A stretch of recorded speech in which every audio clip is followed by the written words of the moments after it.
Yes, hi everyone, this is Nando again. First time with Ate Guy. Ate Guy, lahat na po nasa inyo. Magaling kayo kumacting, kumanta, tsaka national artist din. If there is one thing or bagay na gusto niyo pang matutunan, ano po yun and bakit?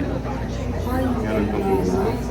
alam mo, kahit na yung araw, hindi pa ako sure sa test. Wala ko lang sa malas lahat binigay sa akin yung Diyos. Wala na ako hinihingi pa. Eh, naibigay namin po sa akin. Pagmamahal ng mga fans, mas binigay nila sa akin, ng mga kaibigan ko.